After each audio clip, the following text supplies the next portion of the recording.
এইবাৰ ঘটনাৰ স্থান নগৰবেৰা উত্তৰ ৰঙাপানী ৰাইজে আটক কৰি আৰক্ষীক গতালে এজন বিখ্যাত চোৰ। ঘটনাস্থলীৰ পৰা নাটকীয়ভাৱে পলায়ন কৰে আন এজন চোৰ। ভিতৰ চোৰজন নগৰবেৰা আৰক্ষী থানাৰ অন্তৰ্গত ৰমেশ্বৰী গাঁৱৰ নুৰ আলম। চোৰজনৰ পৰা ৰাইজে উদ্ধাৰ কৰে এখন মটৰচাইকেলসহ কিছু ড্ৰাগছ।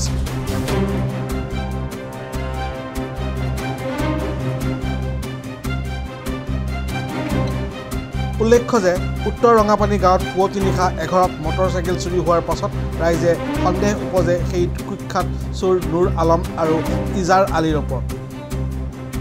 ৰাইজে চোৰ দুজনক সোধা পোছা কৰাৰ পাছত তেওঁলোকৰ পৰা উদ্ধাৰ হয় চুৰি বাইক। তেতিয়াই ৰাইজে কায়ত্ব কৰে নুৰ আলমক।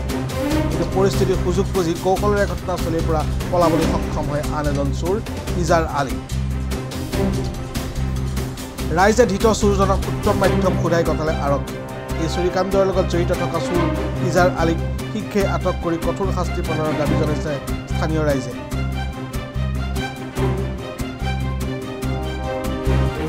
দেখি আছো সেইটো কি কৰা তুমি? সেইটো ইজাৰ আলী দিছে মোক গাড়ী ষ্টাৰ্ট ধৰে। সেইটো কি গাড়ী ষ্টাৰ্ট ধৰে? গাড়ী ষ্টাৰ্ট বোলাচোন গাড়ীটো ষ্টাৰ্ট দি চাওঁ।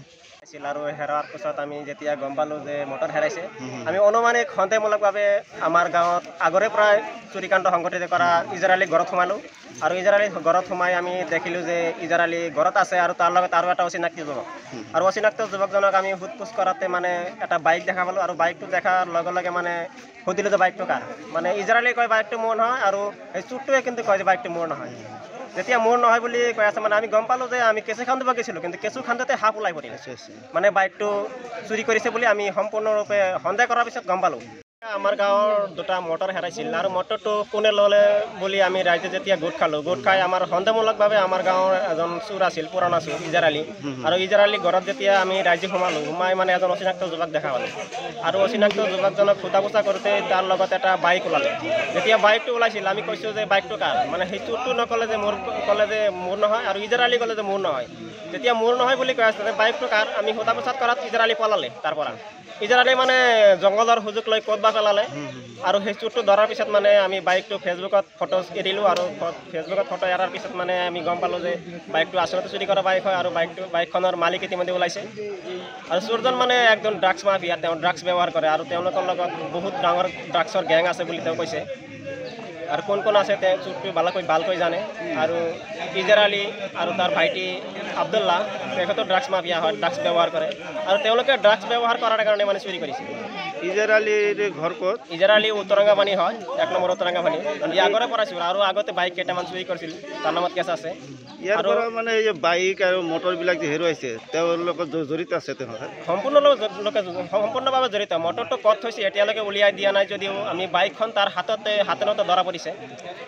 আগে পিছেও বাইক চুৰিত জড়িত আছে? বাইক মানে আগতে আমি বহুত আমাৰ গাঁৱতে চুৰি হৈছে আৰু বিভিন্ন ঠাইত চুৰি হৈ আছে। এওঁলোকে মানে বাইকখিনি আমাৰ সন্দেহ যে বাইকখিনি চুৰি কৰি ডেম্পত দি দিয়ে।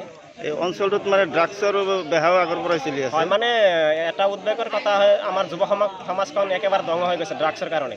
আৰু এনেকুৱা যুৱক যিসকলে ড্ৰাগছ ব্যৱহাৰ কৰে তেওঁলোক কিন্তু 25 বছৰ বা 30 বছৰৰ ওপৰত নহয়। আৰক্ষীক আপোনালোকে জনাইছে নেকি চুৰি? আৰক্ষীক এতিয়ালৈকে জনোৱা হোৱা নাই, নিশ্চয় জনাব। সেই আপোনালোকে যে ড্ৰাগছৰ ব্যৱসায়ীবিলাক ধৰি দিয়ে থানাত, ধৰাৰ পিছত কি হয়? মানে সেইটোৱে হ'ল আপোনাৰ সমস্যা, প্ৰধান সমস্যা। আমি যেতিয়া ড্ৰাগছ মাফিয়া আমি আজি নহয় আগতে ধৰা পৰিছিল আমাৰ গাঁৱত। আৰু যেতিয়া ড্ৰাগছ মাফিয়াবিলাক ধৰাৰ পিছত কিন্তু আপোনাৰ এওঁলোক কিন্তু থানাৰ পৰাই গুচি যায়।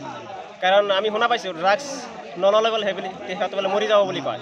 আমি ইয়াৰ আগতে গম পাইছোঁ যে আমাৰ এজন ড্ৰাগছ খোৱা ল'ৰা যেতিয়া থানাত গৈছিল তাক বোলে থানাতে বোলে ড্ৰাগছ দিছে, নহ'লে কিন্তু মৰি যায়। তাৰপিছত আমাৰ তেওঁৰ গাৰ্জেন মাতি লৈ পেলাই ল'ৰাটো দি দিছে, কিন্তু চালান কৰা নাই বা তেনেকুৱা ধৰণৰ কোনো আইনীমূলক ব্যৱস্থা কৰা নাই। ড্ৰাগছ মাফিয়াৰ লগত আৰক্ষীৰ কিবা কোনো সম্পৰ্ক আছে নেকি? সেইটো আমাৰ সন্দেহ থাকিব পাৰে, নহ'লে কিন্তু ইমান ড্ৰাগছ কিয় ইয়াত বিক্ৰী হৈছে। এতিয়া আজিৰ পৰা আপোনাৰ 10 বছৰ আগত কিন্তু ড্ৰাগছ কি আমি বুজিয়ে পোৱা নাছিলোঁ। আমাৰ ল'ৰা ছোৱালীবিলাক বুজি নাপায়, কিন্তু এতিয়া ল'ৰা ছোৱালীয়ে ড্ৰাগছ সেৱন কৰি আছে। এইটো কি টোকামাৰী আৰক্ষী থানাৰ আণ্ডাৰত পৰে? আমাৰ এইটো উপ আৰক্ষী চকী টোকামাৰী হয়, আৰু মেইন আৰক্ষী থানাটো আপোনাৰ নগৰবেৰাই হয়। গাঁওখন উত্তৰঙ্গাপানী? 1 নম্বৰ উত্তৰঙ্গাপানী। আৰু চোৰটো আপোনাৰ ৰংগেশ্বৰী হয়। চোৰটো ৰংগেশ্বৰী। চোৰজনৰ নাম কি? চোৰজনৰ নাম আপোনাৰ নুৰ আলম বুলি কৈছে। আৰু ইয়াৰ মূল চোৰজন কোন আছে? মেইন চোৰজন ইয়াতে যাৰ ঘৰত বাইকখন ওলাইছে তাৰ নামটো আপোনাৰ ইজাৰ আলী দেউতাকৰ নাম ইজাৰ আলীক ধৰিব পাৰিছে না? নাই, তেওঁ পলাইছে। আপোনাৰ বাইক হেৰুৱাইছিল, হয়, মই বাইক এটা হেৰাইছোঁ। পাইছে না আজি? বাইকখন আজি ৰাতিপুৱা পালোঁ। কেনেকৈ পালে? উত্তৰ ৰঙাপানীত ইয়াৰ ষ্টাইল লোক কেইজনে বস্তু বাইক সহকাৰে চোৰ এজনক ধৰিছে। ধৰাৰ পিছত মোক ফোন কৰিছে, মই আহি কিনে চাওঁ মোৰ বাইকখন। আপুনি থানাত এণ্ট্ৰি কৰিছিলে? হয়, মই মন্দিৰা থানাত ইজাহাৰ এখন দিয়া আছে। কি গাড়ী হেৰুৱাইছিলে? Apache RTR 160।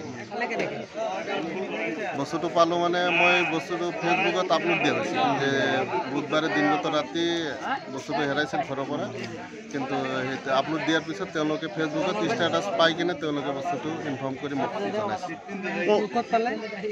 উত্তৰ ৰঙাপানী।